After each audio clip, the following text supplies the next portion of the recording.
Hello students, electrostatic potential and capacitance के next lecture में आपका स्वागत है।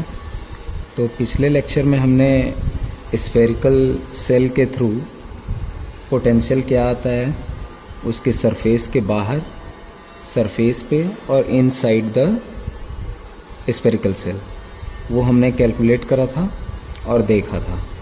और हमने ये भी समझा था कि जो इसमें फॉर्मूला यूज हो रहा है वो है delta V is equal to minus integral E dot D R. तो जो पिछले पार्ट में एक लास्ट पोर्शन रह गया था उसको मैं इसी लेक्चर में कवर कर रहा हूँ। तो पिछले पार्ट में एक बार रिवाइज कर लेते हैं। हमने क्या देखा था कि ये एक स्फेरिकल कंडक्टर है विद कैविटी। तो कैविटी का मतलब बीच में यहाँ पे कुछ खाली स्पेस है, खाली जगह है, जहाँ पे सेंटर पे एक चार्ज रखा हुआ है प्लस का क्यू। ठीक है स्टूडेंट, अब आप जानते हो कि इस प्लस क्यू को रखने के कारण, चूंकि ये कंडक्टर है, तो यहाँ पे पूरे सरफेस पे माइनस माइनस माइनस करके ऐसे इंड्यूस्ड चार्ज यहाँ पे आ जाएगा। और उसकी वैल्यू कितनी होगी स्टूडेंट? उसकी वैल्यू उतनी होगी जितना कि सेंटर पे चार्ज रखा है, यानी क्यू के बराबर। बस इसका जो साइन है वो क्या रहेगा? अपोजिट। अगर ये प्लस का क्यू है तो ये माइनस क्यू। अब इस माइनस क्यू के कारण आउटर सरफेस पे अपोजिट पोलैरिटी का चार्ज डेवलप हो जाएगा, यूनिफॉर्मली डिस्ट्रीब्यूटेड हो जाएगा। तो पूरे सरफेस पे ऐसे plus plus plus plus charge जो है डिस्ट्रीब्यूटेड हो जाएगा, जिसकी वैल्यू कितनी होगी स्टूडेंट? प्लस के क्यू के इक्वल होगी। यानी ये जो आउटर सरफेस पे चार्ज है वो खुद से नहीं रखा गया था, इंड्यूस्ड हुआ चार्ज कंडक्टर के प्रॉपर्टी के कारण। वैसे ये जो माइनस क्यू है ये भी चार्ज क्या हुआ? इंड्यूस्ड हुआ कंडक्टर के प्रॉपर्टी के कारण। ठीक है स्टूडेंट, तो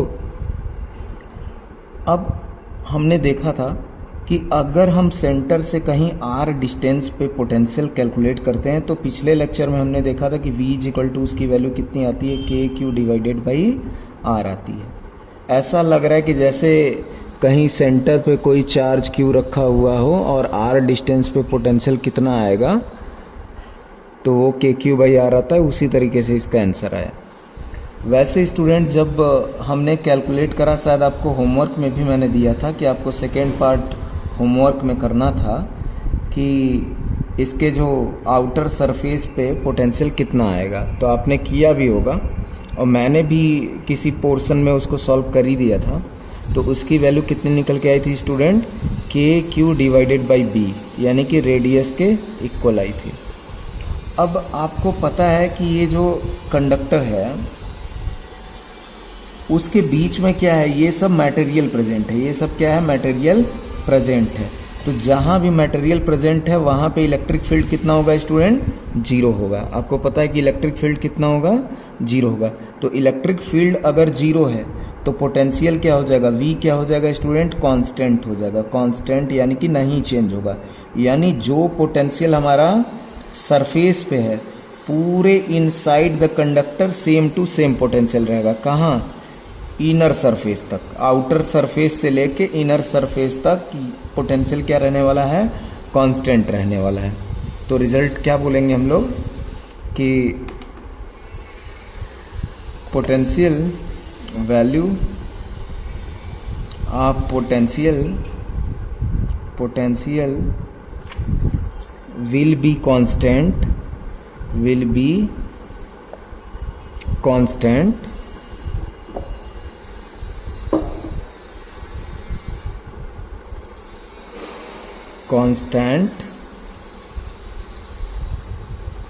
from outer surface to inner surface। ठीक है स्टूडेंट, तो यानी अगर के क्यू बाई बी यहाँ पे है तो बीच में भी कहीं पूछा जाए तो के क्यू बाई बी, यहाँ पूछा जाए तो के क्यू बाई बी, इस इनर सरफेस तक भी पूछा जाए तो क्या होगा स्टूडेंट? के क्यू बाई बी। यहाँ पूछा जाए तो क्या होगा? के क्यू बाई बी। यहाँ पूछा जाए तो भी क्या होगा स्टूडेंट? के क्यू डिवाइडेड बाई बी ही होगा। मतलब हर जगह सेम पोटेंशियल आएगा। ठीक है। क्यों? रीज़न क्या था? रीज़न ये था कि इलेक्ट्रिक फील्ड इस मटेरियल पे क्या होगा? 0 होगा। अब स्टूडेंट हम लोग को जो लास्ट कैलकुलेट करना था वो कैलकुलेट करना था इस कैविटी के अंदर कोई पॉइंट यहाँ पे है, यहाँ पे r डिस्टेंस पे, यहाँ पे कैलकुलेट करना है कि कितना आएगा। ठीक है स्टूडेंट, तो चलिए कैलकुलेट करते हैं। तो सॉल्व करते हैं। आपको पता ही है कि कैसे करते हैं। V R minus V infinity is equal to minus का इंटीग्रल क्या करते हैं student, E dot D R करेंगे। अब लिमिट कहाँ से कहाँ तक लगाएंगे? तो आपको पता है कि हम इन्फिनिटी पे रेफरेंस पॉइंट मानते हैं, कि इन्फिनिटी पे हमारा पोटेंशियल की वैल्यू क्या है, इनिशियल 0 है। और फाइनली हम कहाँ पे कैलकुलेट करना चाहते हैं? आर पे। तो इन्फिनिटी से लेके आर पे आएंगे। अब स्टूडेंट आपको पता है कि इन्फिनिटी से जब आप आर तक आओगे तो आपको जो फंक्शन है वो कंटिन्यूअस नहीं मिलेगा बल्कि डिसकंटिन्यूअस मिलेगा। फंक्शन क्या मिलेगा? डिसकंटिन्यूअस। तो जहाँ जहाँ डिसकंटिन्यूटी होगी वहाँ वहाँ हम क्या करेंगे? लिमिट को ब्रेक करेंगे। ये मैथ्स वाले स्टूडेंट अच्छे से समझ रहे होंगे। वैसे जो लोग बायो वाले हैं वो भी बस इतना ध्यान रख लें कि जहाँ जहाँ आपको ये सरफेस दिखाई दे रहा है बस वहाँ वहाँ आप ब्रेक कर दीजिए, वहीं डिसकंटिन्यूटी मान लीजिए। तो ये क्या हो जाएगा? माइनस का इन्फिनिटी से आप चलोगे तो पहला आपको कहाँ मिलेगा? बी पे। तो इन्फिनिटी से B E dot D R होगा। फिर देखो प्लस करते हैं लेकिन फॉर्मूले के माइनस के कारण माइनस आ जाएगा। तो माइनस, अब बी से कहाँ आप पहुँचोगे? ए तक। बी से चलोगे तो फिर कहाँ पहुँचोगे? ए तक। तो बी से ए ई डॉट डी आर आओगे। ठीक है स्टूडेंट। फिर इसके अगले वाला क्या आएगा स्टूडेंट? फिर ए से आप पहुँचोगे कहाँ तक? आर तक। यही ना रेडियस ए है। मान लो यहाँ से यहाँ तक रेडियस ए है लेकिन हमको कहाँ तक पहुँचना है? ए से लेके आर तक। ये जो आर गिवन है यहाँ तक तो ए होगा, इस सरफेस तक सेंटर से लेके यहाँ तक की दूरी ए होगी और ए से हमको कहाँ पहुँचना है? आर तक। तो यहाँ फिर पहुँचेंगे हम लोग ए से लेके आर तक और ई डॉट डी आर। अब स्टूडेंट आपको पता होगा कि जो इन्फिनिटी से लेके आप चल रहे हो, कहाँ तक चल रहे हो आप? जो बी तक आप आए हो वहाँ पे इलेक्ट्रिक फील्ड 0 नहीं है। तो इसके लिए तो आपको सोल्यूशन मिलेगा। लेकिन ये जो बीच में जहाँ मटेरियल प्रेजेंट है, कहाँ? बी से लेके ए तक, यहाँ पे तो इलेक्ट्रिक फील्ड 0 है ना स्टूडेंट। तो जब इलेक्ट्रिक फील्ड की वैल्यू आप इसमें 0 पुट कर दोगे तो ये पूरा टर्म ही क्या होगा? रिड्यूस हो जाएगा, गायब हो जाएगा। तो हमें सिर्फ इन दो की वजह से कैलकुलेशन करना है। और v इन्फिनिटी पे आपको पता है कि क्या होता है स्टूडेंट? 0 होता है। तो वी आर इक्वल टू क्या हो जाएगा? इसको आपने सॉल्व किया है, वैसे इसको आपने सॉल्व किया है तो इसकी वैल्यू कितनी आती है? इस वाले की, इन्फिनिटी से लेके बी तक, यानी इस सरफेस पे जो आएगा वही तो आएगा रिजल्ट। इन्फिनिटी से लेके बी तक कौन सा आएगा? जो इस सरफेस पे निकाला गया था। तो उसकी वैल्यू आती है माइनस का माइनस तो प्लस हो जाएगा, प्लस का के क्यू डिवाइडेड बाई बी आती है। आप चाहें तो पिछले पार्ट में, वीडियो के पिछले लेक्चर में आप देख सकते हैं कि ये हमने कैलकुलेट करा था सेम, इन्फिनिटी से B E dot D R. आपको सोल्यूशन पिछले लेक्चर में आपको दिख जाएगा कि इसका क्या सोल्यूशन आया था। वैसे ये वाला क्या हो जाएगा स्टूडेंट? 0 हो जाएगा। तो इसको प्लस का 0 कर दो, और या फिर माइनस का ही 0 कर दो, चाहे प्लस का कर दो, क्या फ़र्क पड़ता है? ये माइनस माइनस प्लस हो जाएगा। जब इसको सॉल्व करते हैं ना, इलेक्ट्रिक फील्ड की वैल्यू जब रखते हैं और सॉल्व करते हैं तो ये क्या आ जाता है? माइनस माइनस प्लस आ जाएगा। और इसको सॉल्व कर ही लेते हैं। इसका क्या आ जाएगा स्टूडेंट? तो देखो चलो सॉल्व कर लेते हैं, इसकी वैल्यू रख ही लेते हैं पूरा का पूरा, ए से लेके आर तक, और यहाँ इसको माइनस भी रहने देते हैं। और ये क्या हो जाएगा? के क्यू डिवाइडेड बाई आर और डी आर। इस तरीके से करेंगे स्टूडेंट।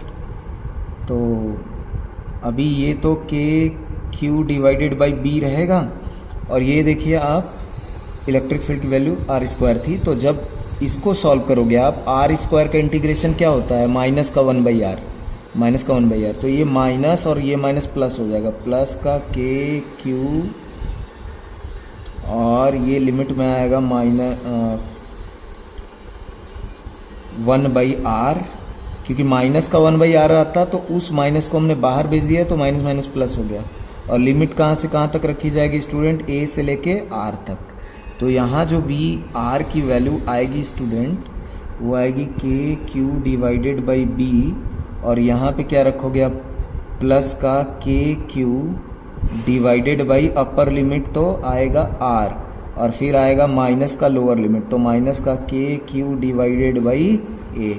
तो यही हमारा क्या हो जाएगा स्टूडेंट, आंसर हो जाएगा। यही हमारा क्या हो जाएगा, आंसर हो जाएगा। आई होप कि आप लोगों को समझ में आया होगा। इसको 2 बार 3 बार आपको देखना पड़ेगा, तब आपको अच्छे से समझ में आएगा स्टूडेंट। ठीक है, तो चलिए हम लोग नेक्स्ट देखते हैं इसका ग्राफ, क्योंकि ग्राफ अब तक हम लोगों ने नहीं देखा था। तो आइए हम लोग ग्राफ देख लेते हैं। तो स्टूडेंट इसके पहले जो हमने तो V वर्सेस R का ग्राफ देखते हैं हम लोग। तो पहले स्फेरिकल सेल का देख लेते हैं। स्फेरिकल सेल, उसमें क्या हुआ था स्टूडेंट, आप जाके लेक्चर में ध्यान से देखना, वैसे मैं लिख के यहाँ पे बता भी दे रहा हूँ। आपने देखा था कि यहाँ इलेक्ट्रिक फील्ड 0 था, तो यहाँ से यहाँ तक पोटेंशियल क्या था, constant. V is equal to क्या था, कांस्टेंट। ठीक है, आप जाके वहाँ देखना। और यहाँ से इस सरफेस से लेके इधर तक पोटेंशियल क्या था, डिक्रीजिंग था, जो 20 की वैल्यू थी लेकिन घटता हुआ था। यहाँ तक सेंटर से चालू होके सरफेस तक कांस्टेंट था, फिर उसके बाद घटना स्टार्ट हो गया। तो कैसे बनाओगे आप ग्राफ, कि सेंटर से लेके और इसका जो भी रेडियस, मान लो कि R रेडियस था, तो R रेडियस तक आप क्या दिखाओगे, कांस्टेंट दिखाओगे वैल्यू। तो चलिए यहाँ से चलते हैं, कांस्टेंट मान लिया कि V is equal to constant है कुछ, कहाँ तक, R तक, R is equal to capital R तक। और उसके बाद क्या हो गया स्टूडेंट, घटने लगा, तो ऐसे घटने लगा ये पोटेंशियल। तो ये हो गया इसका ग्राफ। चलिए सेकेंड कैविटी वाले का बनाते हैं। Second spherical with shell with cavity, या स्फेरिकल कंडक्टर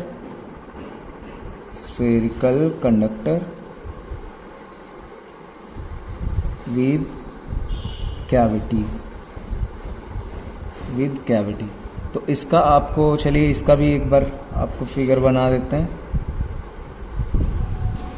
तो आपने क्या देखा था कि सेंटर से आप स्टार्ट करोगे तो पोटेंशियल क्या होगा, पहले घटेगा। यहाँ से यहाँ जैसे जैसे दूरी बढ़ेगी, देखो यहाँ पे चार्ज प्लस क्यू था ना, तो चार्ज से जैसे जैसे दूर जाते हो पोटेंशियल घटता है, फिर यहाँ आगे घट के। अब ये जो रीजन है बीच वाला, जहाँ पे मटेरियल प्रेजेंट है स्टूडेंट, यहाँ से यहाँ तक कांस्टेंट था V क्या था, कांस्टेंट था, C का मतलब कांस्टेंट। फिर उसके बाद यहाँ से स्टूडेंट आगे जब बढ़े थे, यहाँ से जब आगे बढ़े तो फिर क्या था, पोटेंशियल और घटने लगा, घटते और घटने लगा, यही था ना। तो यहाँ डिक्रीजिंग था, इस रेंज में डिक्रीजिंग था, यहाँ कांस्टेंट था, और यहाँ भी सेंटर से इधर डिक्रीजिंग था। तो चलिए बनाइए ग्राफ, V वर्सेस R का। तो पहले सेंटर से स्टार्ट हुई है, और सेंटर से आपको क्या करना है, डिक्रीजिंग बनाना है। तो यानी कि मैक्सिमम रहा होगा सेंटर पे, और कैसे डिक्रीजिंग हो रहा है, हाइपरबोलिक। तो यहाँ से मान लेते हैं कि कुछ तो रहा होगा, और ऐसे डिक्रीजिंग हो रहा था, ऐसे घट रहा था। ठीक है स्टूडेंट, घटते क्या हो गया, हम लोग इस रेडियस मान लीजिए R1 पे पहुंच गए, या A रेडियस माने थे ना इसका, हाँ चलो स्मॉल A रेडियस माने थे। तो यहाँ देखिए R is equal to A से लेके कहाँ तक, R is equal to B तक कांस्टेंट हो गई value, R is equal to B तक वैल्यू क्या हो गई, कांस्टेंट। और अब इसके बाद और घटना चालू हो गया, और क्या हो गया, कम होना चालू हो गया। तो अब आप क्या बनाओगे इसके बाद, और कम होता हुआ आप क्या कर सकते हो स्टूडेंट, बना सकते हो। आपको आई होप कि बहुत अच्छे से ये समझ में आ गया होगा। ठीक है स्टूडेंट, अब इसकी प्रैक्टिस आपको करनी चाहिए। अगर जितना बढ़िया आप प्रैक्टिस करोगे उतना बढ़िया आपको समझ में ये अच्छे से क्लियर हो जाएगा। ठीक है स्टूडेंट, अब इसके साथ साथ अब हम लोग क्या देखेंगे, कंडक्टर की प्रॉपर्टी देखेंगे। ठीक है स्टूडेंट, कि किस तरीके की प्रॉपर्टी वो शो करता है। और एनसीईआरटी में एक पूरा सेक्शन लास्ट में चैप्टर को ख़त्म करने के पहले दिया हुआ है स्टूडेंट। ठीक है, तो इसका यहाँ से यहाँ पे आप ग्राफ कंप्लीट कर लीजिए ऐसे घटते घटते इस तरीके से ये डिस्टेंस बढ़ने पे ऐसे जाएगा। तो ये पूरा इसका ग्राफ था स्टूडेंट, V वर्सेस R का। तो चलिए, मैंने पहले से ही कंडक्टर की प्रॉपर्टी से रिलेटेड जो भी डेटा है वो लिख के रखा हुआ है। एक्चुअली ये पूरी तरीके से थ्योरी का पार्ट है स्टूडेंट, ठीक है। तो पूरी तरीके से थ्योरी का पार्ट है। तो चलिए हम लोग टॉपिक वाइज देखते हैं कि वो क्या क्या चीज़ें हैं उसमें। तो अपनी हेडिंग ही है स्टूडेंट, मैं पढ़ के आपको धीरे धीरे बताता हूँ और आप सुन के अच्छे से नोट्स बनाएंगे। हो सकता है कि आपको विजिबिलिटी ना हो, आपको अच्छे से क्लियर ना दिख रहा हो, तो मैं इसलिए पढ़ दे रहा हूँ। तो अपना जो टॉपिक है वो इलेक्ट्रोस्टैटिक्स ऑफ कंडक्टर्स है। इलेक्ट्रोस्टैटिक्स ऑफ कंडक्टर्स यानी कंडक्टर्स जो हैं इस चैप्टर में किस तरीके से बिहेव कर रहे हैं। तो पहला ही पॉइंट है अपना स्टूडेंट, पहला पॉइंट, और पॉइंट वाइज लिखते जाएंगे। Inside a conductor electrostatic field is zero. तो किसी भी कंडक्टर के अंदर जो इलेक्ट्रिक फील्ड होता है स्टूडेंट, वो क्या होता है, जीरो होता है। तो देखिए, अब हम कोई कंडक्टर ले लेते हैं, और कंडक्टर का मतलब जरूरी नहीं है कि वो स्फेरिकल ही है, वो ऐसा ऐसा शेप का भी हो सकता है। बस यहाँ क्या होगा, मटेरियल प्रेजेंट होगा, ये पूरा का पूरा सॉलिड होगा और कंडक्टिंग है, ठीक है। तो ये मान के चलिए ये पूरा मटेरियल प्रेजेंट है, ठीक है स्टूडेंट। तो अब वो कह रहा है कि inside a conductor electric field is zero. तो हमेशा किसी कंडक्टर के अंदर इलेक्ट्रिक फील्ड क्या होगा, ऑलवेज जीरो होगा। क्या होगा, ऑलवेज जीरो। एक तो पहले ये न्यूट्रल है, तब तो जीरो है ही, क्योंकि जितना प्लस है उतना माइनस है, जितना प्लस है उतना माइनस है, तो सब क्या है, न्यूट्रल है, तो इलेक्ट्रिक फील्ड जीरो। लेकिन अगर मान लो आपने इसको क्या कर दिया, एक एक्सटर्नल इलेक्ट्रिक फील्ड में रख दिया, आपने क्या करा, एक एक्सटर्नल इलेक्ट्रिक फील्ड में रख दिया, तो भी क्या होता है, ये जो इसके अंदर प्लस माइनस चार्जेस होते हैं वो अपने आप को इस तरीके से अरेंज करेंगे कि ये जो बाहर का इलेक्ट्रिक फील्ड है उसको क्या कर दें, जीरो कर दें। नेट क्या हो जाए, इनका जीरो हो जाए। अंदर में क्या हो जाए, नेट इनका जीरो हो जाए। बाहर का इलेक्ट्रिक फील्ड अगर ई है और अंदर में मान लो ये कुछ ऐसे अरेंज हो गए, ठीक है, ऐसे प्लस इधर इधर देख रहे हो, प्लस इधर और माइनस इधर, माइनस इधर, माइनस इधर, माइनस इधर। तो ये क्या बनाएंगे, अगर ब्लू लाइन आप देख रहे हो कि बाहर का इलेक्ट्रिक फील्ड है, तो ये रेड वाली लाइन क्या है, अंदर का इलेक्ट्रिक फील्ड है। और ये इलेक्ट्रिक फील्ड कुछ इस तरीके से बनाएगा कि इन साइड में, यानी इस कंडक्टर के अंदर में, मान लो कि ई इंड्यूस्ड बोल रहा हूँ, इसको मैं बोल रहा हूँ ई इंड्यूस्ड, IND, ई इंड्यूस्ड। तो ई इंड्यूस्ड इस तरीके के होगा। देखो ई इंड्यूस्ड का डायरेक्शन किधर है, डायरेक्शन है इसका राइट से लेफ्ट, जबकि ई एक्सटर्नल का डायरेक्शन किधर है स्टूडेंट, लेफ्ट से राइट। तो यहाँ पे क्या हो जाएगा, इन साइड में ई इंड्यूस्ड जो हो जाएगा वो ई एक्सटर्नल के बराबर हो जाएगा। तो जब बराबर हो जाएगा तो दोनों एक दूसरे को क्या कर देंगे, कैंसिल, और कैंसिल करके ई नेट की वैल्यू क्या हो जाएगी, अंदर में जीरो हो जाएगी। तो आई होप कि आपको पहला पॉइंट अच्छे से क्लियर हो गया होगा। तो आप पहला पॉइंट लिखेंगे, फिर ये वाला फिगर आप बना लेंगे, सेम टू सेम इसमें भी होगा। वो अपने आप ऐसे अरेंज कर लेंगे जो इसके चार्ज हैं कि इनसाइड में इलेक्ट्रिक फील्ड क्या हो जाएगा, जीरो हो जाएगा। Next point, at the surface of a charged conductor electric field must be normal to the surface at every point. फिर से पढ़ देता हूँ, at the surface of a charged conductor electric field must be normal to the surface at every point. वो कह रहा है कि अगर मान लो कोई कंडक्टर है, ये मान लीजिए सेकेंड पॉइंट की बात कर रहे हैं हम लोग, सेकेंड पॉइंट, कोई कंडक्टर है और ये यूनिफॉर्मली मान लो चार्ज है, इस पर पूरा प्लस प्लस प्लस प्लस इस तरीके से है कंडक्टर। तो आपको एक चीज़ तो ये भी पता है कि जब हम कोई चार्ज इस पर देते हैं, सपोज दैट कि प्लस क्यू चार्ज अगर दे रहे हैं, तो वो अंदर नहीं जाता है, वो कहाँ फैलता है, इसके सरफेस पे ही फैलता है। पहली प्रॉपर्टी तो यही समझ लो कि वो चार्ज कहाँ फैलता है, इसके सरफेस पे ही फैलता है, ठीक है। ये हम लोग पहले चैप्टर में कर चुके हैं स्टूडेंट अच्छे से।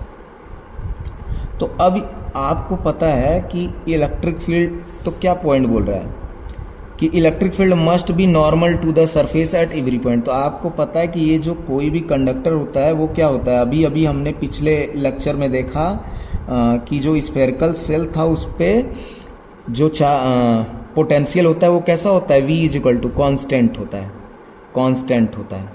तो स्टूडेंट अगर v is equal to constant है, यानी यहाँ पे हर पॉइंट पे पोटेंशियल की वैल्यू सेम है।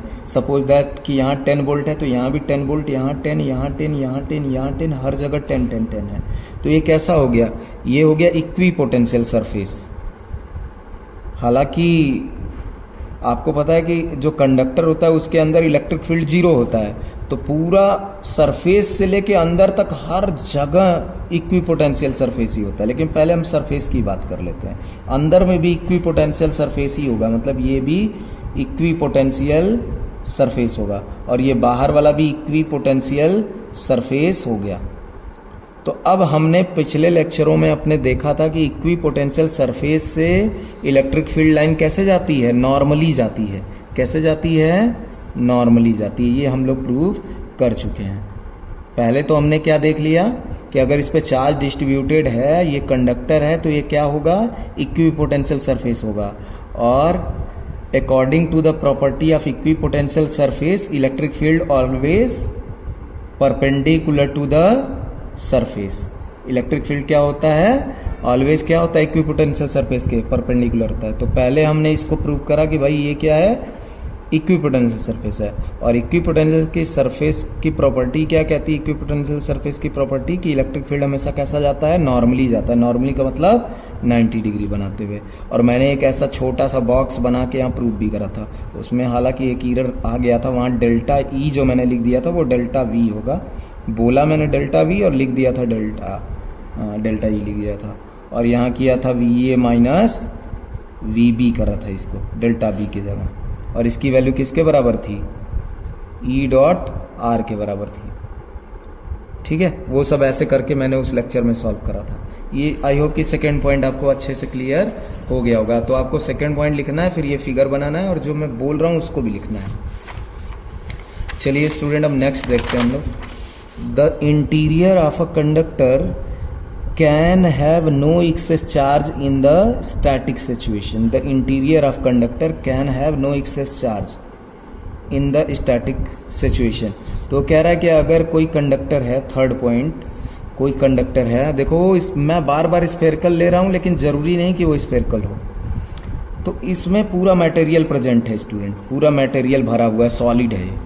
तो आप जानते हो ना कि न्यूट्रल कंडक्टर में क्या होता है? नंबर ऑफ इलेक्ट्रॉन बराबर होता है नंबर ऑफ प्रोटॉन होता है, आपको पता है ना। और इसी वजह से तो क्या होता है? नेट चार्ज क्या आ जाता है? नेट चार्ज 0 आ जाता है, जिससे इलेक्ट्रिक फील्ड भी क्या आ जाती है? आपकी 0 आ जाती है।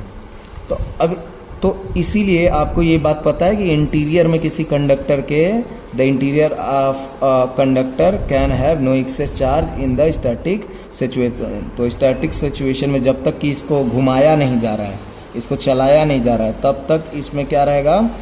कोई भी एक्स्ट्रा चार्ज नहीं होगा। बल्कि आप कोई चार्ज क्यों देंगे भी ना इसके ऊपर, तो वो सारा का सारा चार्ज कहाँ पे डिस्ट्रीब्यूट हो जाता है? सरफेस पे ही हो जाता है, वो अंदर नहीं जाता है। अंदर नहीं जाने का कारण क्या है? चूंकि अंदर में उसको क्या करना है? इलेक्ट्रिक फील्ड को 0 रखना है। इसकी प्रॉपर्टी होती है कि कंडक्टर के इन साइड में इलेक्ट्रिक फील्ड को क्या रखना है? 0 रखना है। तो 0 रखने के कारण से वो एक्स्ट्रा चार्ज को अपने अंदर में नहीं लेता है स्टूडेंट। तो आई होप कि आपको थर्ड पॉइंट भी अच्छे से क्लियर हो गया होगा। चलिए फोर्थ पॉइंट पे आते हैं हम लोग। ठीक है स्टूडेंट, तो फोर्थ पॉइंट है हमारा, electrostatic potential is constant through out the volume of the conductor and has the same value inside on its surface. तो यार देखो, लेक्चर नंबर 13 और 14 में हम लोग यही तो कर रहे थे कब से, कि जो potential is a constant through out the volume. चलिए फोर्थ पॉइंट वो यही नहीं कह रहा है कि अगर ये कोई कंडक्टर है सॉलिड, ठीक है, तो सरफेस से लेके, यहाँ से लेके जो पोटेंशियल होगा सरफेस पे, सेम टू सेम पोटेंशियल वो कहाँ होगा? यहाँ भी होगा, यहाँ भी होगा, यहाँ भी होगा, यहाँ भी होगा, यहाँ भी होगा। रीजन क्या था? क्योंकि यहाँ पे इलेक्ट्रिक फील्ड क्या होती है? 0।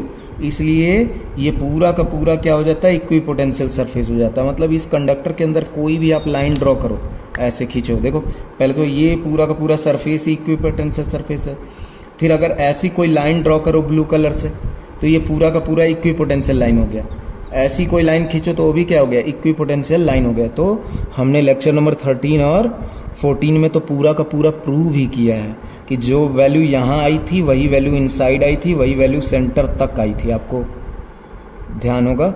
और मैंने इस लेक्चर में भी स्टार्टिंग में प्रूव करा था कि जहाँ जहाँ मटेरियल प्रेजेंट है और कोई अलग से चार्ज नहीं रखा हुआ है तो वो क्या है, वैल्यू क्या आई थी उसकी, कांस्टेंट आई थी। एक बार मैं आप लोगों को फिर से दिखा भी दे रहा हूँ। हमने क्या करा था, हमने यही तो सॉल्व कर रहा था स्टूडेंट, ये वाला। और ये बताया था कि देखो जितना पोटेंशियल यहाँ है उतना ही पोटेंशियल यहाँ भी है। ये पूरी लाइन आप देख रहे हो, ये पूरी लाइन, ये पूरा पोटेंशियल कांस्टेंट है, जितना यहाँ उतना यहाँ उतना यहाँ उतना यहाँ। और कितनी वैल्यू आई थी, KQ/B। ठीक है, जहाँ मटेरियल नहीं प्रेजेंट है उसकी अलग बात है। अगर ये पूरा सॉलिड होता तो पूरे सेंटर तक वही स्थिति हो जाती। ठीक है स्टूडेंट, तो आई होप कि आप लोगों को ये वाली बात भी समझ में आ गई होगी। चलिए, तो आपको ये नोट करना है और याद भी रखना है, इसको याद रखना है। मान लीजिए ऐसे प्रूफ वगैरह नहीं भी कर पाते हो तो याद तो रखना ही है आपको। चलिए नेक्स्ट पॉइंट है electric field at the surface of charge conductor E = σ/ε0 n cap. तो आइए इसको प्रूव कर लेते हैं हम लोग, इसको प्रूव कर लेते हैं इस बात को। तो कह रहा है कि कोई कंडक्टर लीजिए, तो मान लीजिए ये एक सॉलिड कंडक्टर है और चार्ज कंडक्टर की बात कर रहा है, यानी चार्ज आप करोगे किसी कंडक्टर को, मतलब Q चार्ज आपने दे दिया इसको, तो Q चार्ज क्या होगा, पूरा यूनिफॉर्मली डिस्ट्रीब्यूट हो जाएगा कहाँ, सरफेस पे या उसके इनसाइड। तो इनसाइड नहीं होगा, सरफेस पे होगा। ठीक है स्टूडेंट, तो सरफेस पे आ गया। अब चलो हम क्या करते हैं कि अंदर में तो मटेरियल प्रेजेंट है, मान लो ऐसे ऐसे है, पूरा मटेरियल है, सॉलिड है ये कंडक्टर। तो अब देखिए हम क्या करते हैं, एक गॉसियन सरफेस लेते हैं, इसको एनसीईआरटी में पिल बॉक्स का नाम देते हैं। हालांकि ये होता है सिलेंड्रिकल। पिल बॉक्स इसलिए बोला जाता है कि ये आधा अंदर होता है और आधा बाहर होता है। अब बताइए इन साइड में तो हमने पढ़ा है कि इलेक्ट्रिक फील्ड क्या होती है, zero.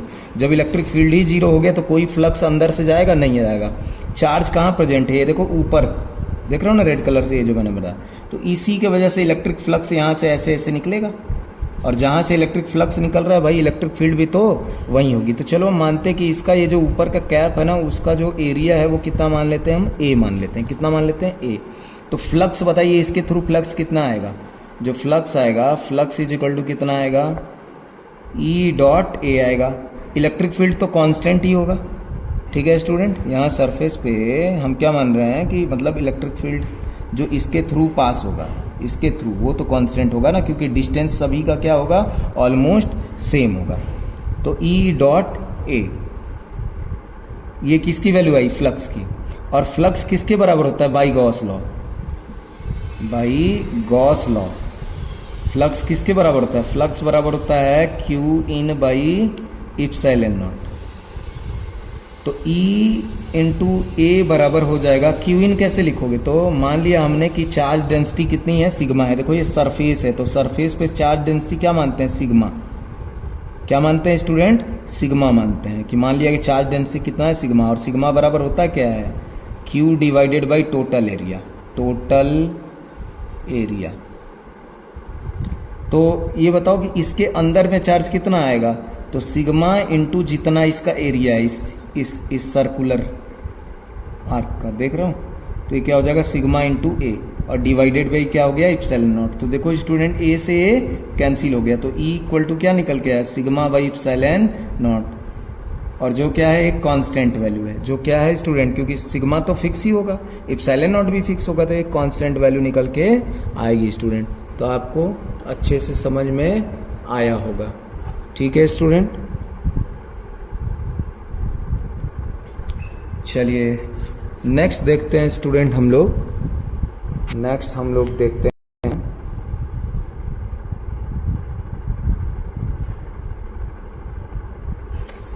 Just a minute, electrostatic shielding. तो देखो इलेक्ट्रोस्टैटिक शील्डिंग क्या होती है। तो इलेक्ट्रोस्टैटिक शील्डिंग को थोड़ा एनसीईआरटी में आप जरूर पढ़ लेना, उसकी थ्योरी को जरूर पढ़ना। और ये सब भी जितने पॉइंट है इसकी थ्योरी भी आप एनसीईआरटी से जरूर पढ़ना। तो चलिए इलेक्ट्रोस्टैटिक शील्डिंग को समझते हैं कि क्या है। तो देखो होता क्या है आइए इसी पे बना देते हैं इलेक्ट्रोस्टैटिक शील्डिंग। कि हमने क्या देखा था कि एक कंडक्टर है, इसके ऊपर अगर आपने कोई भी चार्ज रख दिया, मान लो Q चार्ज रख दिया, या फिर एक तरीका ये किया कि या तो Q चार्ज रखा और या तो फिर आपने क्या लगा दिया, एक्सटर्नल इलेक्ट्रिक फील्ड, बाहर में कोई इलेक्ट्रिक फील्ड है इस तरीके से, ठीक है, ऐसे एक्सटर्नल इलेक्ट्रिक फील्ड लगा दिया। ये दो तरीके हैं। तो अब इलेक्ट्रिक फील्ड का मतलब खतरा हो गया, या Q चार्ज इस पे आया तो उसका मतलब खतरा हो गया इस तरीके से। तो कोई एक कंडीशन आप मान लीजिए, या तो इलेक्ट्रिक फील्ड मानिए या तो प्लस Q चार्ज मानिए। अब ये अगर कंडक्टर है तो इसके अंदर इलेक्ट्रिक फील्ड क्या हो जाएगा, थ्रू आउट द कंडक्टर, अगर ये सॉलिड कंडक्टर है तो क्या हो जाएगा, इलेक्ट्रिक फील्ड जीरो हो जाएगा, क्योंकि मटेरियल की प्रॉपर्टी होती है कंडक्टर की कि इलेक्ट्रिक फील्ड क्या रखता है, जीरो। तो अब ये बताओ, अगर ये सॉलिड होगा तो तुम क्या इसके भीतर बैठ सकते हो, नहीं ना बैठ सकते, ठीक है, इलेक्ट्रिक फील्ड जीरो होगा। अगर तुम मान लो तुमने अपना रूप चेंज कर लिया और इसके मटेरियल का रूप बना लिया और इसी के अंदर जाके समा गए, तब तो तुम्हें ना तो इस इलेक्ट्रिक फील्ड से खतरा है ना तो इस चार्ज से खतरा है, क्योंकि चार्ज भी अंदर नहीं जा सकता और ये इलेक्ट्रिक फील्ड भी अंदर नहीं जा सकता। ये पिछले के पॉइंट्स में आप अच्छे से पढ़ चुके। लेकिन अगर ये सॉलिड होगा तो आप इसमें अंदर घुसोगे कैसे यार, या कोई इंस्ट्रूमेंट है ऐसा जिसको इलेक्ट्रिक फील्ड से बचा के रखना है, जो बहुत सेंसिटिव है, ठीक है, तो उसके लिए अंदर जगह होनी चाहिए। तो करा क्या गया उपाय कि जो कंडक्टर था ना उसके भीतर से कुछ मटेरियल ऐसे निकाल लिया गया। ये देख रहे हो ना, ये मटेरियल प्रेजेंट है, ये सॉलिड है इतना पोर्शन, और इसके सेंटर से अंदर में होलो बना दिया गया, ये होलो बना दिया गया, यानी इसी को कैविटी कहते हैं। तो अब पिछले क्वेश्चन में तो हमने सेंटर पे एक चार्ज रखा था, हमने इसके सेंटर पे क्या रख दिया था, एक चार्ज रख दिया था, तो वो अलग बात थी। लेकिन इस बार अब कोई चार्ज नहीं है, बस ये बॉक्स है। तो आपको पता है कि तब तो इलेक्ट्रिक फील्ड यहाँ भी जीरो होगा, और इस थिन स्फेरिकल सेल में भी आपने पढ़ा है कि इनसाइड इलेक्ट्रिक फील्ड क्या होती है, जीरो। तो इलेक्ट्रिक फील्ड तो यहाँ भी जीरो होगा। अब फायदा क्या हो गया कि अगर ये एक हॉलो बॉक्स है तो इसके अंदर किसी इंसान को बैठा सकते हो, किसी मटेरियल को रख सकते हो, किसी चार्ज को रख सकते हो। तो इसी कैविटी के अंदर किसी भी इंस्ट्रूमेंट को जो रखते हो, तो चूंकि यहाँ इलेक्ट्रिक फील्ड हमेशा जीरो रहेगा किसी भी कंडीशन में, तो ये मटेरियल या ये जो भी इंसान है या जो भी इंस्ट्रूमेंट है वो सुरक्षित रहेगा, यानी वो किसी भी एक्सटर्नल इलेक्ट्रिक फील्ड की वजह से डैमेज नहीं होगा। तो किसी भी कंडक्टर के अंदर कैविटी बना के किसी इंस्ट्रूमेंट को या किसी चीज़ को इसके भीतर छिपा के रख लेना, वो क्या कहलाता है, इलेक्ट्रोस्टैटिक शील्डिंग कहलाती है। आई होप कि आपको ये समझ में इतना आ गया होगा। अब नेक्स्ट पार्ट है स्टूडेंट थ्योरी का हमारे पास। अच्छा स्टूडेंट, एनसीईआरटी में एक क्वेश्चन एक स्टूडेंट ने पूछा था कि वो कैसे होगा, तो मैं थोड़ा सा हिंट कर देता हूँ उस एग्जाम्पल को, क्योंकि अब ये चैप्टर ख़त्म होने को है। जैसे वो कह रहा है कि इन्फिनिटी पे, एक एग्जाम्पल ले लेते हैं। इन्फिनिटी पे एक चार्ज है Q1 और दूसरा है Q2, और एक्सटर्नल फील्ड आपको दिया है, एक्सटर्नल फील्ड है, एक्सटर्नल फील्ड। तो वहाँ पे कोई A पॉइंट है जिसका पोटेंशियल है VA, और कोई एक दूसरा V पॉइंट है जिसका पोटेंशियल है VB, और इन्फिनिटी पे ये चार्ज रखे हुए हैं Q1 और Q2। इनको उठा के ले आया गया और ले आके Q1 को A पे रखा गया और Q2 को यहाँ पे B पे रखा गया, Q2 को B पे रखा गया। तो अब ये जो सिस्टम बन गया, ये क्या बन गया, एक सिस्टम बन गया स्टूडेंट। तो इस पूरे सिस्टम को, जिनके बीच की डिस्टेंस R मानी गई, कितनी मानी गई, R। तो ये जो सिस्टम बन गया, इसका टोटल पोटेंशियल एनर्जी बतानी है। तो देखो इसका टोटल पोटेंशियल एनर्जी क्या होगी, V टोटल इक्वल टू होगा, पहले इसकी पोटेंशियल एनर्जी, इसकी कितनी आएगी, तो Q1 इंटू वी, आपको पता है ना U इक्वल टू क्या होता है, Q इंटू वी। ये बहुत ज़्यादा इंपॉर्टेंट फॉर्मूला है, बहुत ही ज़्यादा, हमेशा याद रखना। तो Q1 इंटू वी प्लस इस दूसरे वाले का निकालो पोटेंशियल एनर्जी, कितनी आएगी, Q2 इंटू वी। तो मान लो VA कर दो और इसको VB कह दो, और प्लस इन दोनों का आपस में जो इंटरेक्शन होगा, जो आपस में इंटरेक्शन होगा उसकी पोटेंशियल एनर्जी। तो उसकी पोटेंशियल एनर्जी दो चार्ज की वजह से कितनी आती है, K Q1 Q2 divided by distance R। तो यही हो गया आंसर स्टूडेंट। तो इस तरह का अगर क्वेश्चन एनसीईआरटी में होगा तो आप लोग कर लीजिएगा, 2 हो 3 हो 4 हो, चाहे जितने भी चार्जेस हो, तो आप उसको कैलकुलेट कर सकते हो। चलिए अब हम लोग लास्ट टॉपिक की थ्योरी देख लेते हैं। बस ये थ्योरी ही है, तो इसकी थ्योरी को समझ लेते हैं। तो अपना जो टॉपिक है वो है डाई इलेक्ट्रिक। टॉपिक क्या है? Dielectric. तो ये पूरी तरीके से थ्योरी है स्टूडेंट, तो इसलिए मैं थ्योरेटिकली ही आपको समझा दे रहा हूँ। तो जैसे पहला ही क्वेश्चन के फॉर्म में आया कि व्हाट इज डाई इलेक्ट्रिक, तो क्वेश्चन के फॉर्म में ही आप नोट्स भी बना सकते हो, व्हाट इज डाई इलेक्ट्रिक। तो a dielectric is an insulating material that does not allow electric current to flow through it easily, but it can become polarised when placed in an external electric field. यानी ये क्या करता है, आसानी से electric current को अपने through flow नहीं होने देता, लेकिन एक्सटर्नल इलेक्ट्रिक फील्ड में अगर इसको रखो तो ये क्या हो जाता है, पोलराइज्ड हो जाता है। तो अभी आगे देखेंगे हम लोग। अब इसमें और भी क्या है, a dielectric is a non conducting substance. ठीक है, इसी के डेफिनेशन में है, इसको क्या बोलते हैं, non conducting substance that develops electric dipoles. Non conducting का मतलब कि उसमें चार्ज फ्लो नहीं कर सकता खुद से। ठीक है, समझ में आया। जबकि कंडक्टिंग होगा तो अपने आप से इलेक्ट्रिक फील्ड को जीरो करने के लिए खुद से ही चार्ज क्या होने लगते हैं, दौड़ने लगते हैं। That develops electric dipoles in the presence of N external electric field. तो ये नॉन कंडक्टिंग सब्सटेंस होता है जिसके अंदर क्या डेवलप होने लगते हैं, डाइपोल, और जो क्या हो जाते हैं, एक्सटर्नल फील्ड के अगेंस्ट क्या हो जाते हैं, अलाइन हो जाते हैं, मतलब खुद का एक अपना इलेक्ट्रिक फील्ड बनाते हैं। अब ये कितने टाइप के होते हैं स्टूडेंट, 2 तरह के होते हैं, non polar dielectric and polar dielectric. तो आइए थोड़ा सा देख लेते हैं हम लोग कि नॉन पोलर क्या होते हैं। तो देखो, जैसे ये मान लो ये कोई एक मटेरियल है स्टूडेंट, और ये इसमें कुछ तो चार्जेस हैं। तो अगर ये नॉन पोलर है, नॉन पोलर है, तो नॉन पोलर का एग्जांपल होता है जैसे O2, H2, N2, इस तरह का मॉलिक्यूल होता है। तो इसमें क्या होता है, जो माइनस और प्लस के सेंटर होते हैं वो एक ही जगह होते हैं। माइनस प्लस के जो सेंटर होते हैं स्टूडेंट एक ही जगह होते हैं नॉन पोलर डाइलेक्ट्रिक में।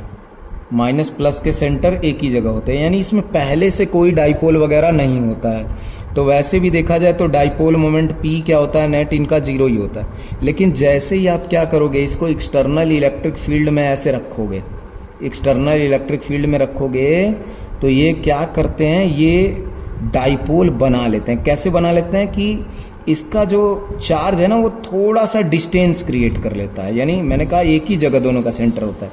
तो अब ये क्या हो जाएगा, कुछ इस तरीके से बना लेगा अपने आप को, ये बना लेगा ऐसा माइनस प्लस। अगर इलेक्ट्रिक फील्ड इस तरीके से है तो माइनस प्लस थोड़ा थोड़ा दूर हो जाएगा, माइनस प्लस, देख रहे हो ना, इस तरीके से ऐसे अपने आप को अरेंज कर लेंगे, माइनस प्लस। ठीक है, तो अब क्या हो गया, इसका खुद का इलेक्ट्रिक फील्ड डाइपोल मोमेंट तो आपको पता है कि माइनस से प्लस है, बट इलेक्ट्रिक फील्ड किधर होगा, प्लस से माइनस की तरफ। तो इधर की तरफ खुद का एक इलेक्ट्रिक फील्ड बना लेते हैं, इसको ई इंड्यूस्ड भी कहते हैं, इंड्यूस्ड। तो ई इंड्यूस्ड होता है। तो यहाँ पे अंदर में इसके ई नेट क्या निकल के आएगा, ई नेट जो आएगा, यहाँ मान लो ई एक्सटर्नल है, ई एक्सटर्नल, तो ई नेट जो आएगा वो ई एक्सटर्नल माइनस क्या हो जाएगा, ई इंड्यूस्ड। तो इलेक्ट्रिक फील्ड की वैल्यू क्या हो गई, थोड़ी सी क्या हो गई, कम हो गई। इलेक्ट्रिक फील्ड की वैल्यू क्या हो गई, इसने क्या कर रहा, डाई इलेक्ट्रिक ने इलेक्ट्रिक फील्ड की वैल्यू को क्या कर दिया, कम कर दिया। तो ये किस तरह का एग्जाम्पल था, नॉन पोलर का। अब आ जाते हैं हम लोग, तो एक बार और पढ़ देते हैं। नॉन पोलर डाइलेक्ट्रिक में the positive and negative charges inside each molecule shift slightly in opposite directions creating induced dipole. Opposite direction में, इलेक्ट्रिक फील्ड के अपोजिट डायरेक्शन में क्या हो जाते हैं, स्लाइटली डिस्प्लेस हो जाते हैं और क्या क्रिएट करते हैं, इंड्यूस्ड डाइपोल, जो क्या बनाता है आपका, इंड्यूस्ड इलेक्ट्रिक फील्ड क्रिएट कर देता है। उसके एग्जाम्पल क्या हैं, O2, H2, N2, etc। अब आ जाते हैं पोलर डाई इलेक्ट्रिक पे स्टूडेंट, कि पोलर क्या होता है।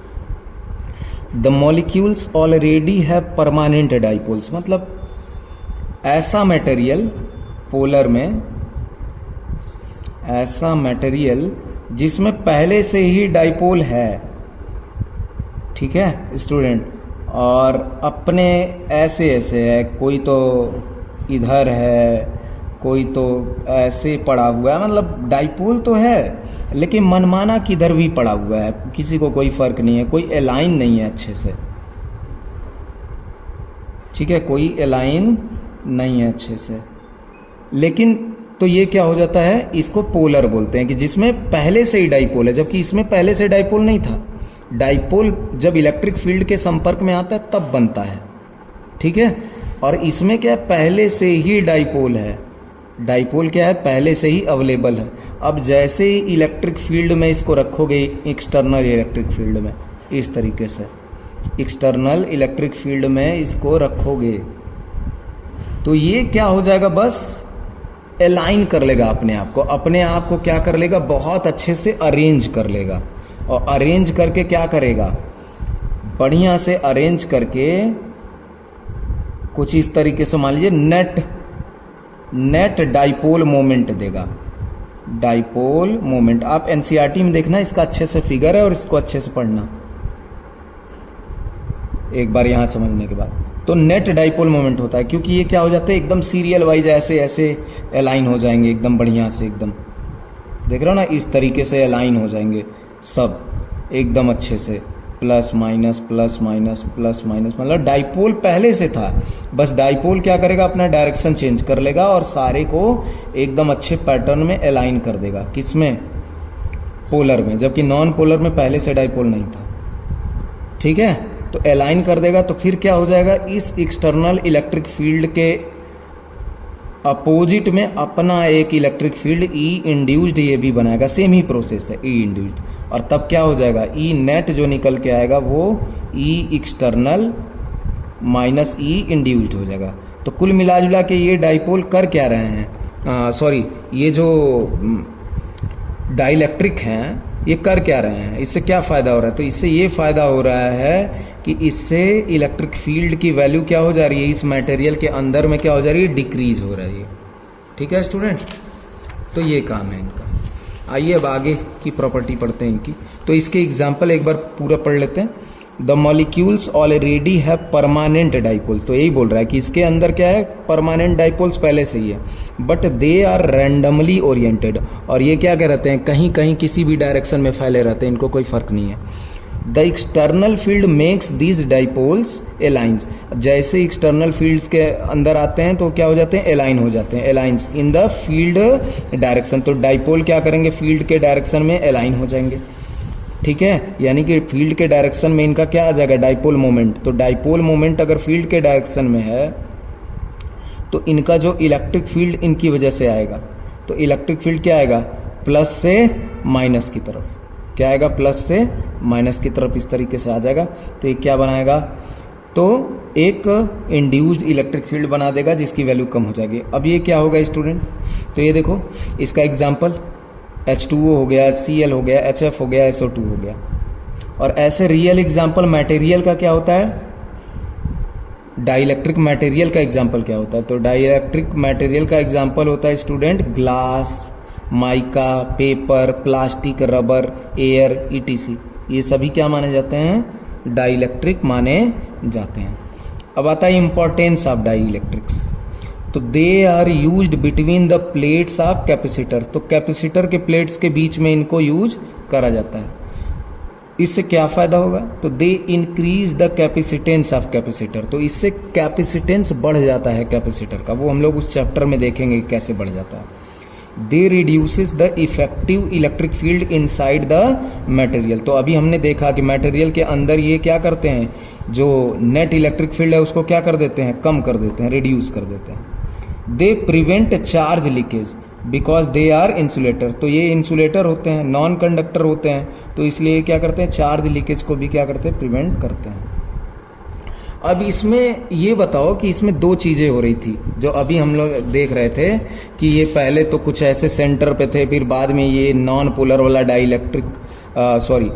डाइपोल बना लेता है और अलाइन कर लेता है। वैसे ही पोलर वाले में क्या है, ये अलाइंड नहीं थे परमानेंट डाइपोल, तो जैसे इलेक्ट्रिक फील्ड में आते हैं ये क्या हो जाते हैं, अलाइंड हो जाते हैं। तो ये जो अलाइन होने की इनकी प्रक्रिया है, यानी एकदम अच्छे तरीके से अरेंज होने की जो इनकी प्रोसेस है, उसी को पोलराइजेशन कहते हैं। इसी प्रोसेस को, इनके अलाइन होने के प्रोसेस को ही क्या बोलते हैं, पोलराइजेशन हम लोग कहते हैं। तो देखो, polarization of a dielectric, it is the process by which the molecules of dielectric develop a net dipole moment. तो नेट डाइपोल मोमेंट कैसे डेवलप करेंगे, जब वो पहले अलाइन होंगे तब ना। इधर उधर जिग-जैग डायरेक्शन में है अगर, तो कहाँ से नेट डाइपोल देंगे, तो जब वो अलाइन हो जाएंगे तभी नेट डाइपोल देंगे। तो एक बार फिर से पढ़ते हैं, it is the process by which the molecules of dielectric develop a net dipole moment when an external electric field is applied. और ऐसा कब होगा, जब एक्सटर्नल इलेक्ट्रिक फील्ड अप्लाई होगा। अगर इलेक्ट्रिक फील्ड, बाहरी इलेक्ट्रिक फील्ड तुम अप्लाई नहीं कर रहे हो तो कुछ नहीं होने वाला है इनका। अच्छा, वो जो पोलराइजेशन है, पोलराइजेशन को P से डिनोट करा जाता है, और वो कैसे कैलकुलेट होता है, तो P इज इक्वल टू होता है net dipole moment divided by volume. Net dipole moment divided by volume. अब एनसीईआरटी में एक लाइन में दिया हुआ है आपको कि फॉर लीनियर आइसोट्रोपिक डाइलेक्ट्रिक्स, अगर लीनियर आइसोट्रोपिक डाइलेक्ट्रिक्स हैं तो उसका जो पोलराइजेशन है वो P इक्वल टू आता है epsilon not x E into capital E, x E into capital E. अब इस एक्स ई को क्या बोलते हैं, इलेक्ट्रिक ससेप्टिबिलिटी बोलते हैं। क्या बोलते हैं, इलेक्ट्रिक ससेप्टिबिलिटी। अब ये आप लोग पढ़ोगे ना मैग्नेटिज्म एंड मैटर, तो वहाँ भी ये ससेप्टिबिलिटी वर्ड यूज होगा, तो वहाँ हम लोग बहुत अच्छे से पढ़ेंगे। यहाँ इसका बहुत ज़्यादा यूज नहीं है, तो ये ससेप्टिबिलिटी जो है वहाँ पे आएगा आपका। It determines the extent of polarization produced by an external electric field. तो ये क्या बताता है कि किस मटेरियल का कितना ज़्यादा पोलराइजेशन होगा। अगर एक्सी की वैल्यू ज़्यादा है तो पोलराइजेशन ज़्यादा होगा, और पोलराइजेशन अगर ज़्यादा होगा तो वो डाइलेक्ट्रिक अच्छा माना जाएगा, क्योंकि वो इलेक्ट्रिक फील्ड को क्या करेगा, ज़्यादा रिड्यूस करेगा। और जिसके एक्सी की वैल्यू कम होगी वो क्या होगा, कम पोलराइज्ड होगा, और कम पोलराइज्ड होगा तो वो डाइलेक्ट्रिक थोड़ा इलेक्ट्रिक फील्ड को कम रिड्यूस्ड कर पाएगा। तो आई होप कि आपको ये पूरा थ्योरेटिकल पोर्शन भी अच्छे से समझ में आया होगा। अब आपको एनसीईआरटी से भी ये थ्योरी पढ़ के कवर करनी है। मेरे हिसाब से इस चैप्टर का सारा चीज़ अब कंप्लीट हो गया। अब हम लोगों को नेक्स्ट लेक्चर में बस क्या पढ़ना है, कैपेसिटर पढ़ना है, और कैपेसिटर पढ़ते ही ये चैप्टर हो जाएगा डन। फिर हम लोग, अगर आप लोगों का डिमांड होगा तो देखा जाएगा, इम्पोर्टेंट जो न्यूमेरिकल्स होंगे उसका एक सेशन बना देंगे। ठीक है स्टूडेंट, तो आपको अगर ये वीडियो अच्छा लगा तो प्लीज़ वीडियो को लाइक करिए, शेयर करिए और कमेंट करिए। एंड चैनल को प्लीज़, आपने सब्सक्राइब नहीं किया है तो सब्सक्राइब भी करिए, और अपने दोस्तों के साथ ज़रूर शेयर करिए। Thank you for watching.